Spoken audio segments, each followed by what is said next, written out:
dans Vue de Belgique. Remember Belgium and the Brussels Museum and your sweet Madame. Et le Vue de Belgique d'aujourd'hui est consacré au rapport d'Amnesty International qui condamne Israël ainsi que la lutte contre l'antisémitisme en Belgique, tout cela en compagnie de Joël Rubinfeld, président de la Ligue belge contre l'antisémitisme, comprenez la LBCA. Il est au micro de Blaise van der Linden. Joël Rubinfeld, bonjour. Bonjour Blaise. Merci d'être avec nous ce matin sur Radio Judaïka. Alors, ce matin, nous allons parler d'un constat qu'a fait Amnesty International à l'occasion de la Journée internationale des commémorations des victimes du crime de génocide. Des militants de l'ONG Amnesty International ont déversé du faux sang devant l'ambassade d'Israël à Bruxelles. C'était lundi 9 décembre dernier. Ils ont dénoncé un génocide perpétré par Israël à Gaza. Une action qui fait suite à la publication du 5 décembre dernier, un rapport pour Israël dans lequel Amnesty International conclut que l'État hébreu est en train de perpétrer, je cite, un génocide contre la population palestinienne à Gaza. Vous souhaitiez réagir à ce sujet? Oui, ce rapport, en fait, il ne s'agit pas d'un rapport, il s'agit d'une forgerie qu'il faut classer dans la catégorie, par exemple, du bordereau accusateur dans l'affaire Dreyfus, puisque ce rapport n'a aucun sens, en fait. Lorsqu'on raisonne, lorsqu'on analyse les faits froidement, on réalise que c'est un réquisitoire à charge qui est là une pièce supplémentaire, en fait, pour alimenter un cercle fermé, un cercle restreint entre Amnesty International, la Cour pénale internationale de Karim Khan, Francesca Albanese, donc la rapporteuse de l'ONU pour les Palestiniens, et puis encore deux, trois, l'UNRWA, bien évidemment, ou le Conseil des droits de l'homme des Nations Unies. Donc, si vous voulez, chacune de ces personnes physiques ou morales alimente l'autre pour finalement aboutir, en fin de compte, à une condamnation de l'État d'Israël devant la Cour pénale internationale. Parce que lorsqu'on analyse en fait ce rapport, ce qui est intéressant, c'est ce qu'il dit et aussi ce qu'il ne dit pas. D'abord, ce qu'il dit, la toute première phrase de ce rapport, c'est assez surréaliste en fait, hein. Donc je vais citer le verbatim. La toute première phrase de ce rapport euh, commence ainsi. Le 7 octobre 2023, Israël a lancé une offensive militaire d'une ampleur, d'une portée et d'une durée sans précédent sur la bande de Gaza occupée. Donc je répète, le 7 octobre 2023. Rappelons aux auditeurs qui en sont bien évidemment conscients que le 7 octobre 2023, le Hamas, d'autres organisations terroristes palestiniennes et des civils palestiniens, donc au nombre de 6000 terroristes et civils palestiniens, ont envahi plusieurs kibbutzim dans le sud d'Israël, le festival de musique en plein air Nova et des bases de Tsahal pour commettre un véritable génocide. C'est de cela qu'il s'agit. Alors heureusement, l'armée israélienne a pu contenir cela dans les 48 heures qui ont suivi, a pu mettre fin à cette marche génocidaire de la part des Palestiniens. Mais si Tsahal n'avait pas pu mettre un terme à cela, c'est pas aujourd'hui de pogrom que l'on parlerait, mais bien évidemment de génocide. Alors ce qui se passe par la suite, c'est une guerre défensive qui est menée par Israël pour réduire et pour éliminer, en fait, pour éradiquer le Hamas qui, c'est pas une surprise, hein, je veux dire, le Hamas, dans sa charte, notamment dans l'article 7, déclare clairement son intention génocidaire en disant qu'il faut, pour résumer, qu'il faut tuer tous les juifs sur le globe. Donc, disons que ce rapport, c'est le dernier clou, je pense, au cercueil de la crédibilité d'Amnesty International, qui est à la base une ONG aux intentions nobles, hein. Donc, cette ONG a été créée en 1961 par l'avocat juif britannique Peter Benenson pour s'occuper des prisonniers politiques à travers le monde. Et puis, au fil des décennies, cette ONG a tout à fait dévoyé, comme tant d'autres. peut citer la Ligue des droits de l'homme, Oxfam ou autres, qui à la base étaient animés par de bonnes intentions, mais on le voit, l'enfer est pavé de bonnes intentions et il illustre bien. Quand je dis que c'est le dernier clou au cercueil de la crédibilité d'Amnesty, rappelons quelques faits.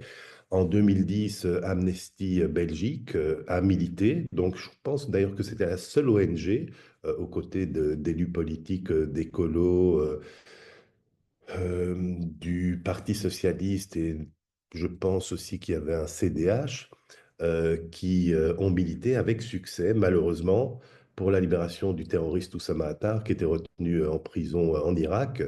Et Oussama Attar, donc après sa libération, il deviendra le cerveau des attentats qui ont frappé le 13 novembre 2015, qui ont frappé donc à Paris, et le 22 mars 2016 ici à Bruxelles, à Zaventem et à la station Malbec.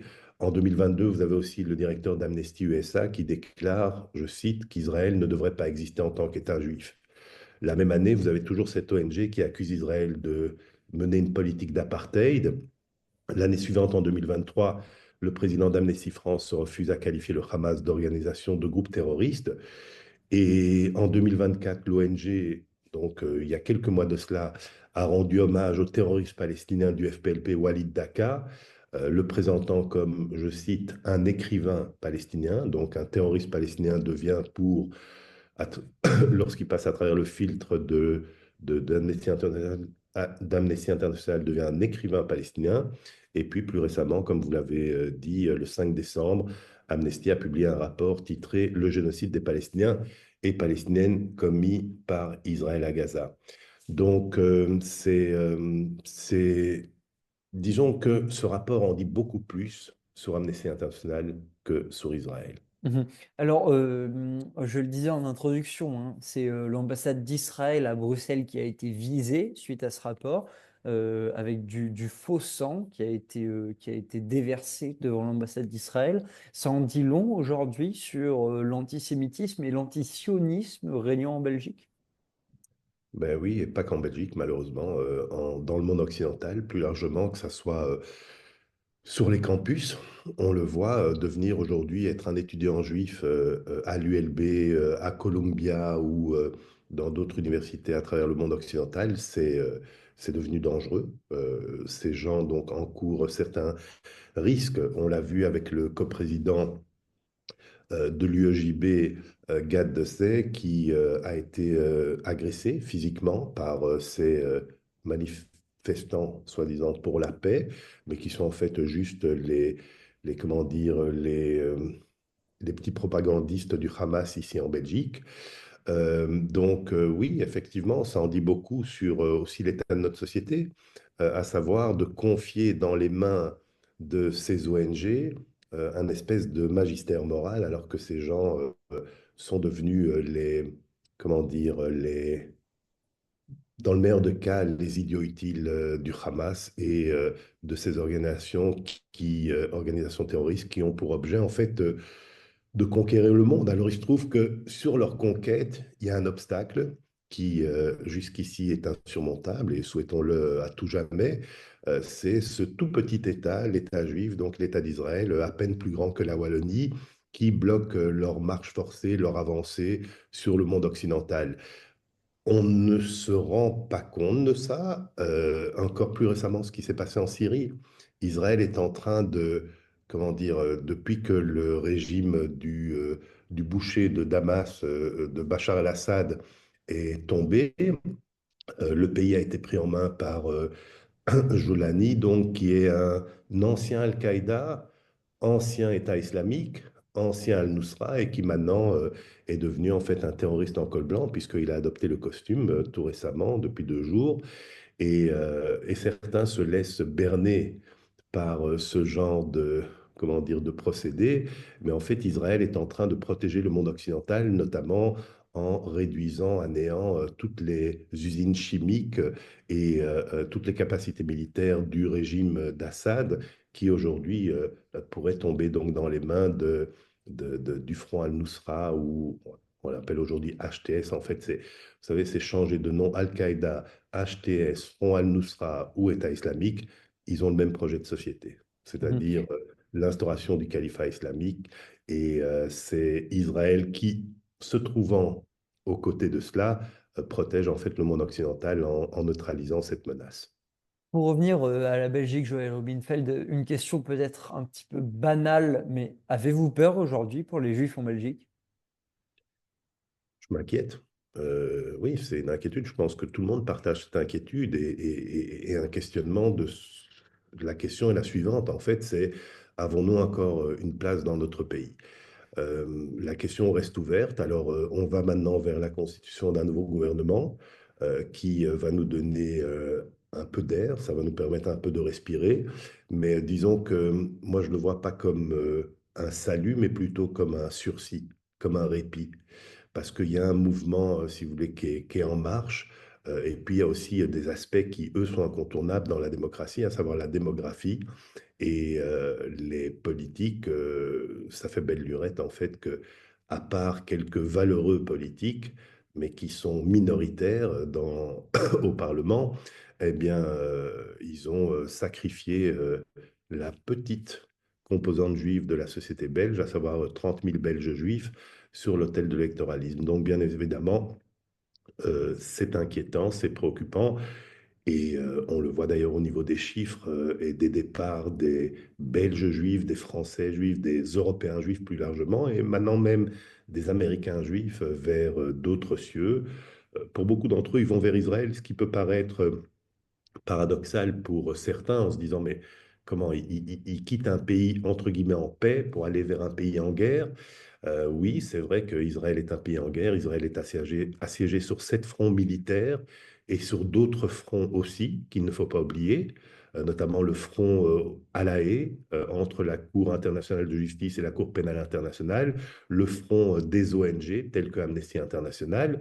Donc, effectivement, Israël est assiégé, mais Israël est conscient de la menace et Israël réagit à cette menace. Alors nous, dans le monde occidental, on n'est pas conscient de cette menace et donc, bien évidemment, on ne réagit pas tel qu'il faudrait le faire. Et donc, on est en train de, comment dire, de perdre pied et le réveil sera douloureux. Mhm. Joël Rubinfeld, merci beaucoup d'avoir été avec nous ce matin sur Radio JDK. Je rappelle que vous êtes président de la Ligue belge contre l'antisémitisme. On se revoit bientôt sur les ondes de Radio JDK. Merci, Blaise.